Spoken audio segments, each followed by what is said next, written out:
Action! Oh, I'm getting too damn chubby for this! Come on, girl! At Mid-Continent Airport in Wichita, Kansas, actor-director Bob Hoskins is working on a new fantasy adventure film called Rainbow. The film also stars 4 young actors and comedian Dan Aykroyd. I hate kids.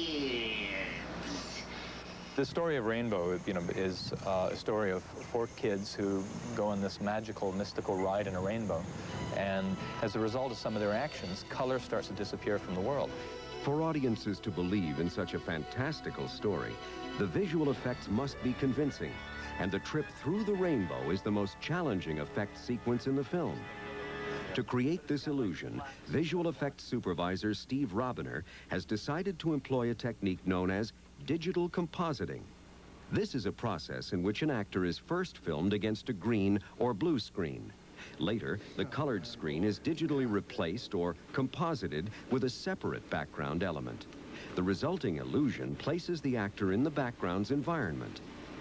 Hoskins has decided to shoot Rainbow on Sony digital high-definition video.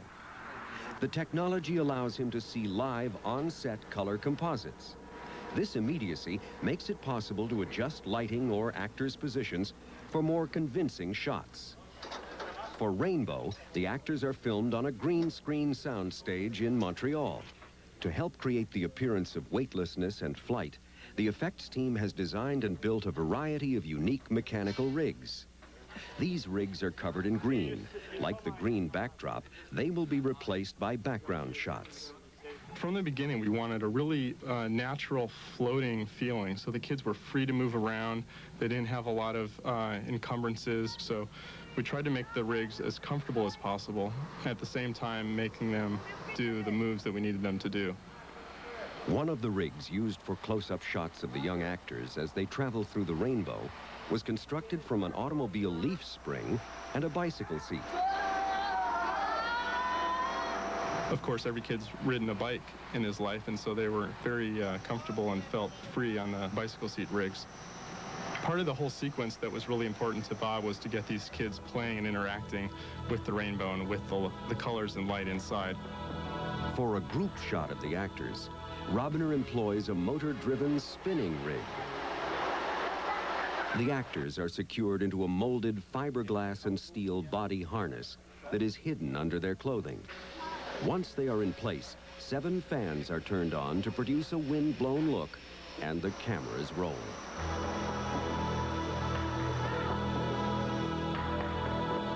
Director Bob Hoskins is no stranger to acting within an invisible environment. In Who Framed Roger Rabbit, he performed many scenes in front of a blue screen.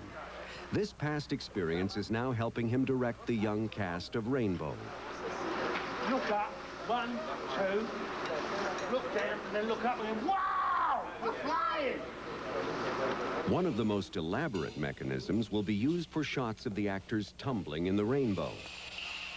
Nicknamed the U2 rig, it was first used in a music video by the rock band of that name.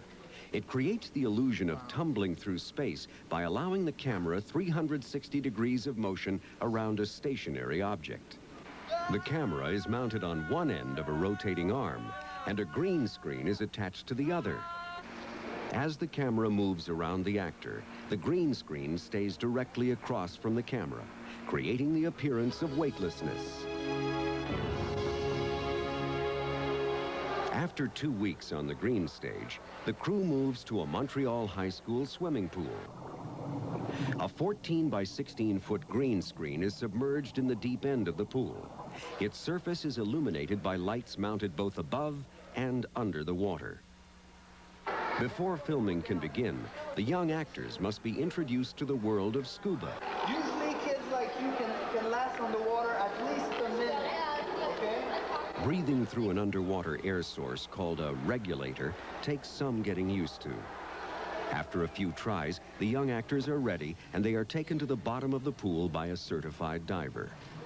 When the camera rolls, the diver takes the regulator from the actor and swims out of frame. The actor then performs while floating up in front of the green screen. It's great.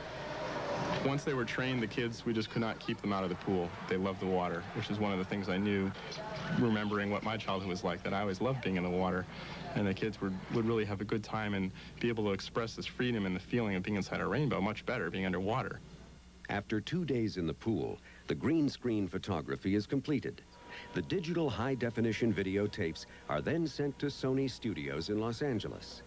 Here, a team of 12 artists will composite the green screen shots with a computer-generated rainbow. We wanted to have a lot of particles of light and energy, and that would be flowing around the kids. Bob referred to it as the rainbow meat. The inside of the rainbow should be thick with color.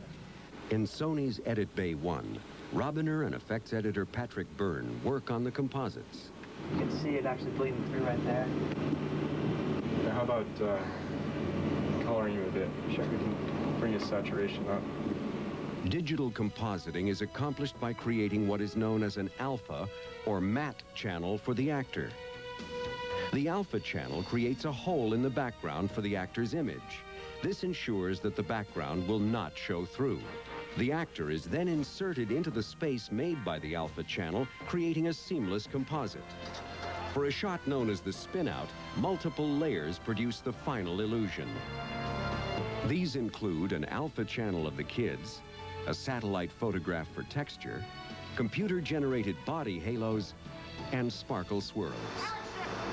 When all the elements are combined, the actors are transported from the green stage into the swirling colors of the rainbow. This shot in the rainbow sequence is also a layered composite. Robiner and Byrne start with an underwater green screen shot of the actor.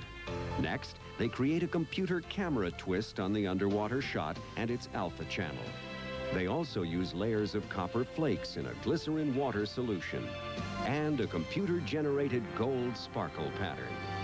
By combining these colorful computer-generated effects together with some ingenious green screen rigs, Robiner and his crew have succeeded in bringing the magic and mystery of the rainbow to the big screen.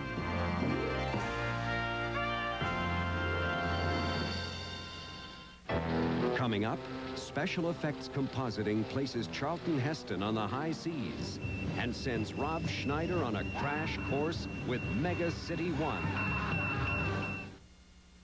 Movie making, directors have sought ways to combine shots of actors filmed on a stage with background scenes filmed elsewhere. The problem is that when two film elements are superimposed, there is a phantom effect wherein the background can be seen through the actor.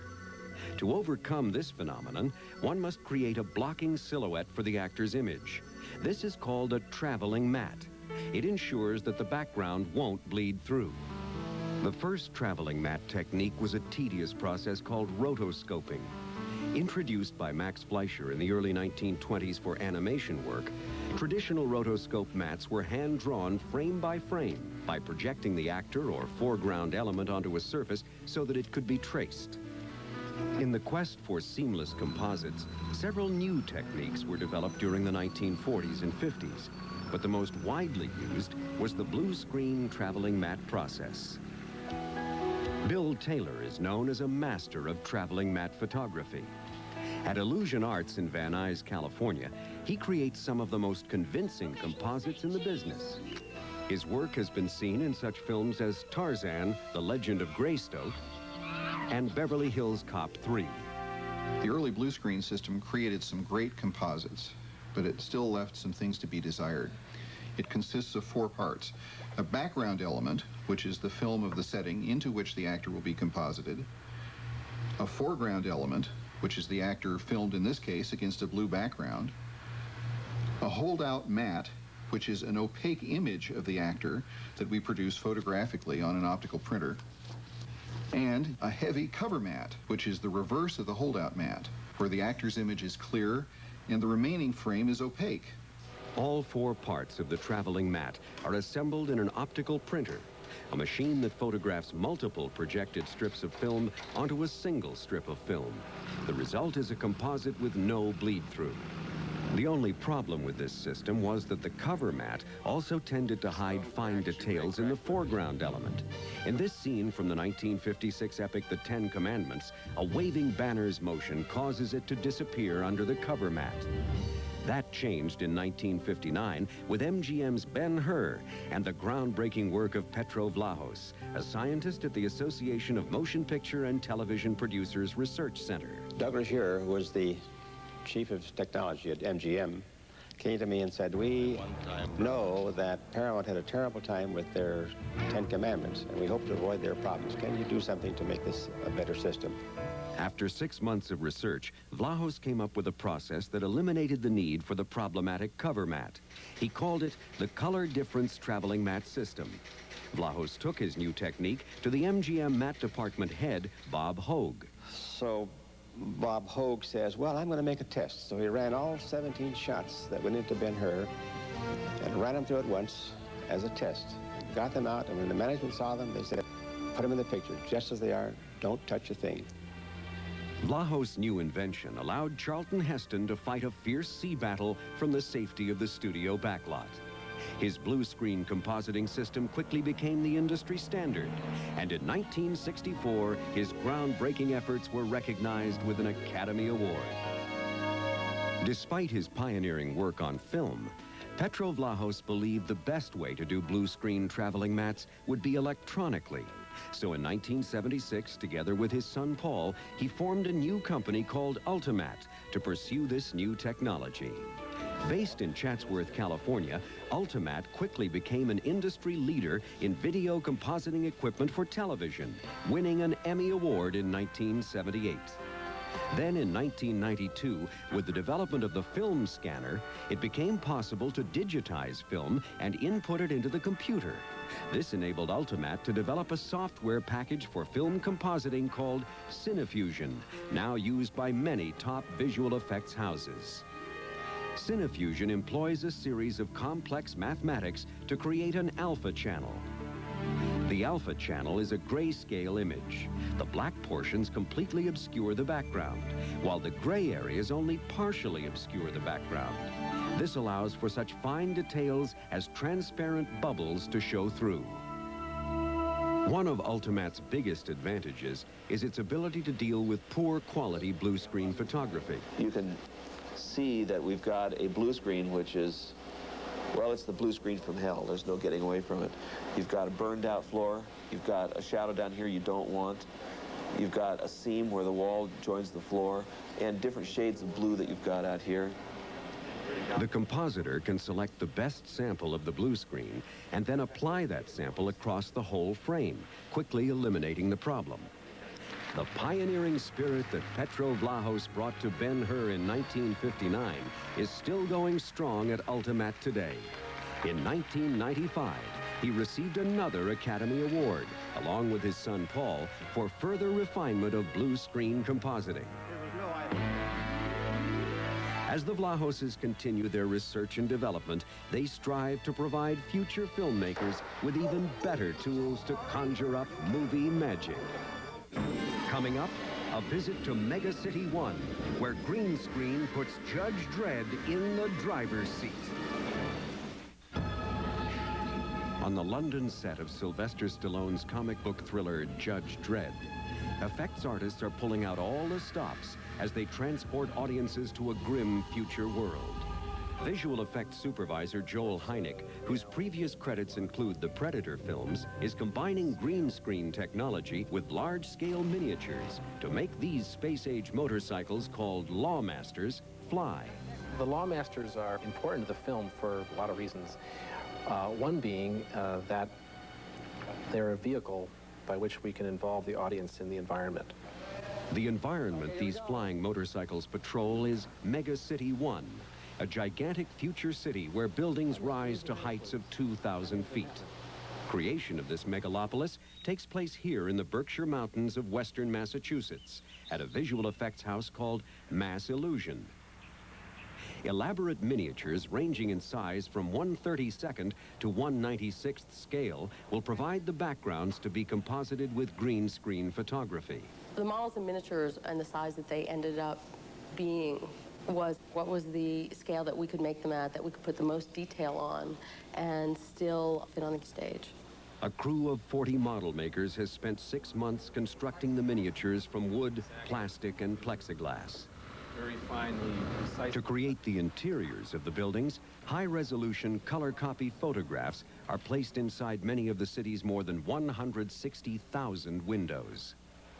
I think the goal was to make megacity real. And so part of the reason for the great detail on the models was so the audience could actually travel through the models, that you didn't feel like you were watching it, but you could actually go through it. And so the attention to detail, which included the imagery being placed behind the windows, just brought the buildings to life. The crew even designed and manufactured miniature stage lights to realistically illuminate the city. We use miniature lights on this show because, like everything else, we wanted to miniaturize the light, the character of the light. We wanted to miniaturize as well as the models. So our lighting fellow, Denny McHugh, designed a whole package of miniature lights that can be focused and positioned and with filter frames, just like you would have in a real studio, but very, very small. Once assembled, the miniature city stands 11 feet tall and 20 feet wide. Before filming, the crew smokes the set with a fogger. This non-toxic oil-based smoke helps to simulate a realistic urban haze. The miniatures are then filmed with a computerized motion control camera, capable of performing and precisely repeating a programmed camera move. After 6 months of photographing miniatures, Hynek goes to Shepperton Studios outside London, England, to film the green screen Lawmaster shots. Making it fly will require some carefully choreographed photography. For this, Hynek has enlisted the help of his pre-visualization department, which uses computer renderings to aid in the design of the green screen shots. The Lawmaster is set up on a 6-axis motion control rig normally used in flight simulators to give it smooth in-flight movement. The camera is also motion controlled and repeats the same moves used to shoot the miniatures. This way, the two elements will match up when composited. To provide interactive lighting on the Lawmaster as it flies through the city, lighting technician Dennis Gardner operates a lighting board generally used for stadium events. Today, one of Judge Dredd's characters, known as a judge hunter, is suiting up to take to the skies. Hynek sets things in motion. 2, 1, 0, 1, 2, 3.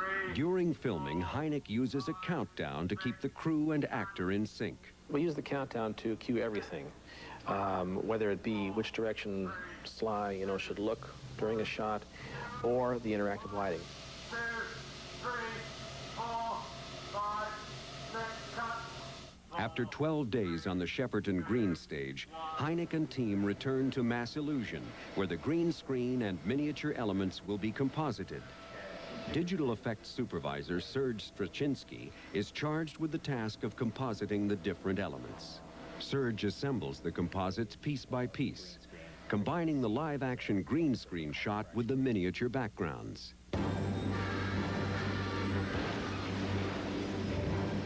For a shot of Rob Schneider's character Fergie on an out-of-control Lawmaster, Hynek consults with Serge to make sure the final composite is perfect.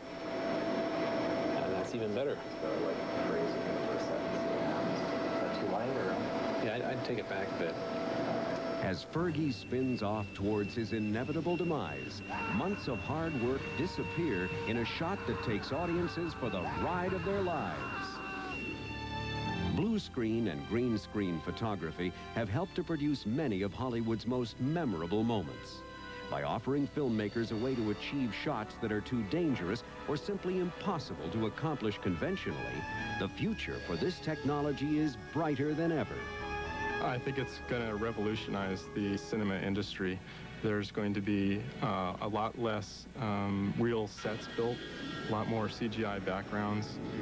The state of the art of digital scanning, digital compositing, and green screen has gotten to the point where you can't tell if a shot is green screen anymore. Building on the work of pioneers like Petro Vlahos, Today's masters of blue screen and green screen photography continue to perfect one of Hollywood's oldest special effects. Their creative application of this technology helps filmmakers break through the barriers of space and time to a place where the laws of nature are governed by movie magic.